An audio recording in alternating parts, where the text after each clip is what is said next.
Alright guys, welcome back to the Sim Shack. I'm Sim UK. Today we're going to be looking at Italian Pizza Simulator. It was a closed beta test and it's currently expected to release in 2026, so you're getting a little bit of a preview ahead of time. It's a hands-on pizza making simulator, where you're not just clicking menus, you're actually moving through a kitchen, collecting ingredients, measuring them, mixing them, cooking them, prepping them, topping them, baking them, pizzas! It's all coming from Games Incubator and backed by PlayWay.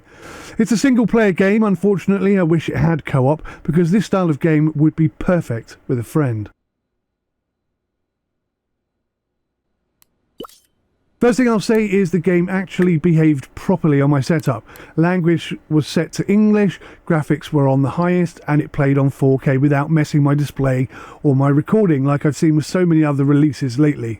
Second thing is, the environment is absolutely, genuinely lovely. I've never been to Italy, but it nails that cosy grandma's kitchen vibe superbly.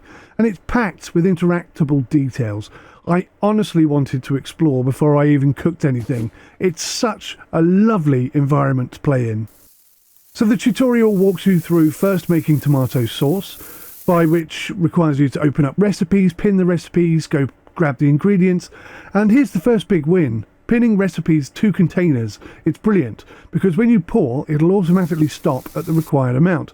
Now you don't have to pin it and you can measure it yourself perfectly, but if you want just to have a smooth, enjoyable cooking and satisfying cooking experience without the frustration of making mistakes, this is the way to do it.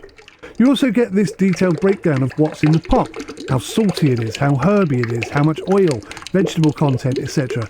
It's nerdy, but I really like it. It gives the cooking more identity than just fill the bar and press the button. Then we had to make some dough, and again, it's about precision. Flour, water, oil, salt, yeast, mix it together, roll it out, put some sauce on it, prep the toppings, bake it in a wood oven. It's not complicated by any means, but it feels like a real process, and that's what a cooking sim should be like. So this is where I'm a little bit torn, because the overall vibe is very sim-esque, but there are some little choices in there that break that immersion. For example, the sauce. It surprised me that you can just throw the ingredients in without having to chop them up or crush them first. That feels like a bit of a shortcut in a game that otherwise seems to really care about the cooking detail. And the sauce spreading step, well, it was awkward, but maybe that's because I'm playing on 4K. So the settings and the atmosphere are superb. It's genuinely enjoyable just being in the space. The recipe pinning and auto-stop pouring is a killer feature. Basically, you can have this on or not on, and that caters for all kinds of players. That's really smart design that saves people from micro annoyances. The game is hands-on without being tedious, and the tutorial actually gets you doing real tasks quickly. The wood oven, ingredient prep, and the overall flow has huge potential, and I really am looking forward to dishing out endless waves of pizzas. I didn't like the green highlight pop effect when you're hovering over an item. It's distracting and it detracts from the immersion. I hope it's something we can disable in the full game. The tutorial logic can be inconsistent. Sometimes it doesn't recognise when you've already completed a step. And a few interactions felt slightly awkward, especially the sauce spreading. And it needs some refinement if they want it to feel completely smooth long term. The playtest is very short, but it left me wanting more, which is a good sign. But it also makes it rather hard to judge depth right now. If you want this to land as a top tier cooking sim by 2026, here's what I prioritise. As an option to disable or tone down the highlighting and pop, improve the input feel for precision actions like spreading sauce, consider deeper prep steps when it makes sense, like when we were making the sauce when we needed to chop up some tomatoes, and maintain that proper sim experience, because I think it could be fantastic. Now, expansion is always something that games are looking for, but I'd like to see you go beyond pizza, eventually working towards pastas, sauces, sides. The foundation is absolutely there, and maybe, who knows, we move out of Granny's little kitchen and open up our own restaurant at some point. Even though it's a short beta, I really liked it a lot. It's got charm, a great kitchen vibe, some really smart systems which are already in place.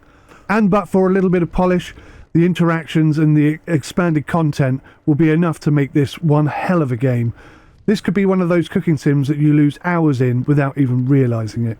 I loved it from start to finish, and I really hope it launches with huge potential backing it all the way.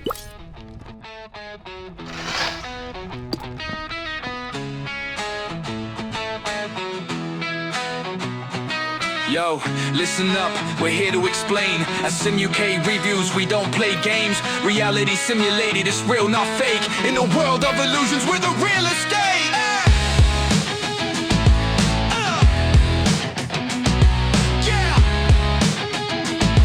Yeah.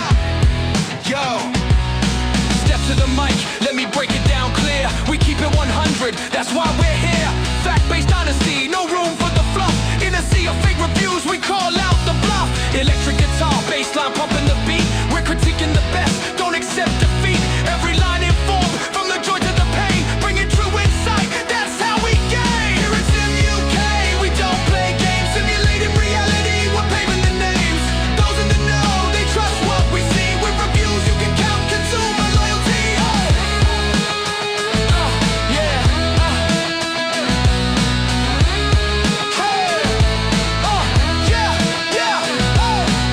No selling out, that's our golden rule. We stand by the truth, we're nobody's fool. Proud British critics, it's a brand